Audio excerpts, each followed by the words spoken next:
Magandang araw mga kaibigan. Bigyan natin ngayon ng reaction at opinion itong post ni Leopoldo J.R. Cadiliña 9 minutes ago. Sabi niya, palaaway talaga, troublesome. Pwede namang sabihin sa mahinahon at maayos na pananalita ang bawat tugon at sagot. Ayaw na daw ni Marcos ng kaaway, pero si Marcos ay may representative or spokesperson na palaaway or troublesome. Ganon din, yun din. Sa huli, sa away pa rin papunta ang lahat. Okay. So itong sinasabi ni Leopoldo Cadiliña na troublesome, isinare niya ang post ni Muslim Pilipino Ngayon. So ito ang post. Yusek Castro, sinupalpal si Senator-elect Lacson. Okay? Hindi, tungkol ito sa recommendation o suggestion ni Senator Lacson na ang presidente kailangan niya ng bastonero para mas matagumpay ang kanyang final 3 years. So basahin ko, Yusek Castro, sinupalpal si Senator-elect Lacson. Hindi naniniwala si Yusek Claire Castro sa kaalyado ni Pangulong Bongbong Marcos Jr. na si Ping Lacson na kailangan magkaroon ng bastonero sa administrasyon.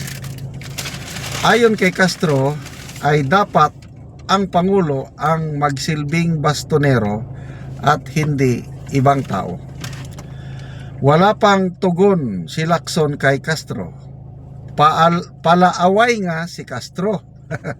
Kahit kaalyado ni BBM ay inaaway. So ito yung basahin ko yung statement ng dalawa. Unahin natin ang statement ni Senator Lacson. Kailangan niya, meaning si PBBM, kailangan niya ng isang strong pero well-intentioned na bastonero sa kanyang cabinet na kung saan who's capable of making government officials, sama na natin sa Kongreso, to the line towards good governance. Hindi talaga po pwede yung puro goodness, puro kindness. Ang sagot naman ni Yusek Claire Castro, ito, bilang presidente, hindi talaga dapat sinasabi na kailangan ng bastonero. Ang presidente mismo ang bastonero. At yan ay aasahan natin ngayon. Nagsalita ang Pangulo na kinakailangan ng mas mabilis at malinis na administrasyon. So ano nga, sinupalpal nga ni Yusek Claire Castro yung suggestion ni Senator-elect Ping Lacson. Ito naman ang aking comment. Si Senator Lacson, general yan sa Armed Forces, sa PNP, ganyan ang kultura. May bastonero. Ang mga commanders, usually yan, mga general, mga commander, sitting pretty lang yan. Ganyan ang kultura. Ang nagsisilbing bastonero, yung tinatawag namin na executive officer, or kung sa lower unit, yung sa company, yung first sergeant. Kaya naiintindihan ko si Senator Ping Lacson yung sinasabi niyang bastonero, kasi ganyan nga ang kulturang kinalakan niya. Ang commander o ang presidente, ano lang yan, nagdi-decide lang yan. I-present lang ng staff yung situation, mag-recommend sila, then mag-decide. Once nag-decide ang commander, ang general, I want this one, implement.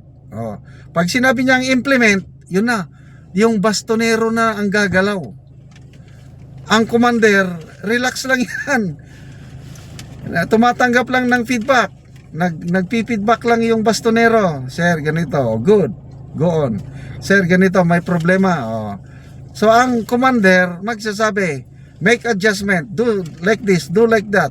Yes, sir. Oh, ang bastonero, lalakad na naman. Hanggang mission accomplished. Babalik ang bastonero. Sir, mission accomplished. Very good.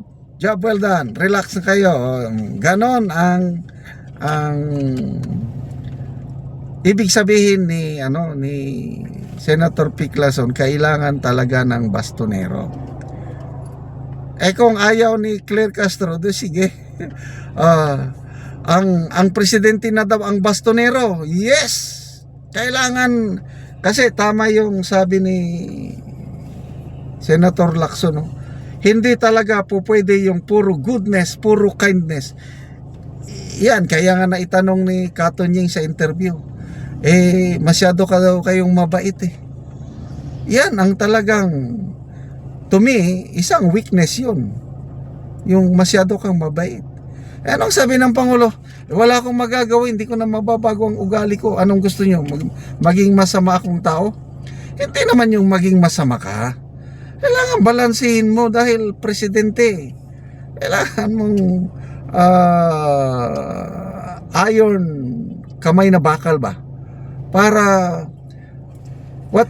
sabi ni Senator Lacson, yung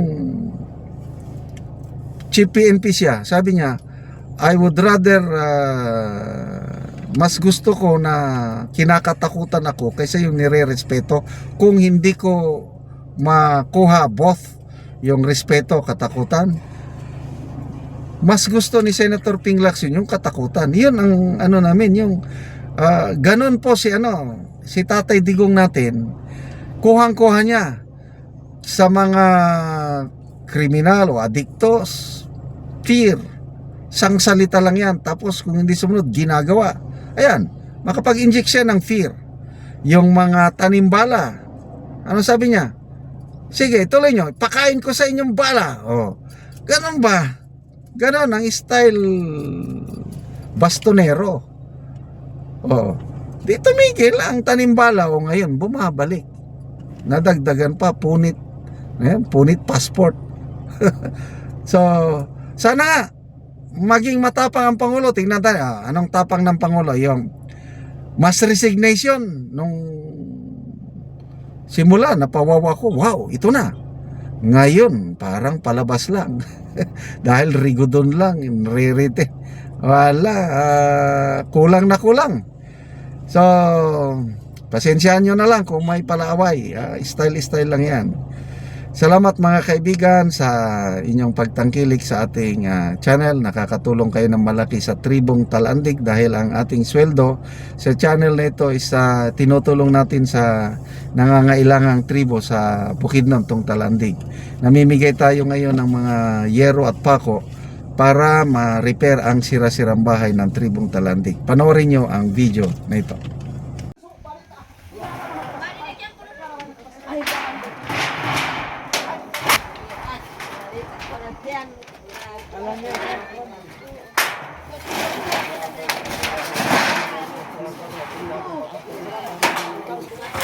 Aman nagiyaw ko kay manok kung kay kau tayan at ay una tikaon.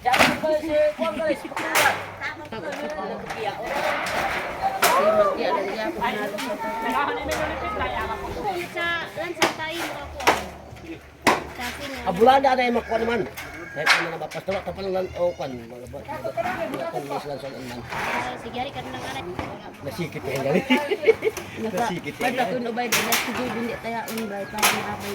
Siguro kaya nasum kumakabukan nga di siya. Kapan na kay kang outlook. Okay. Salamat ulit kayo kay nakamayan ako.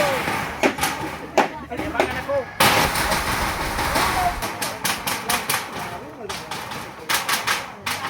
O karon kuya, maayo na gid imong balay oh. Nakapatindog na gid ka og bagong balay.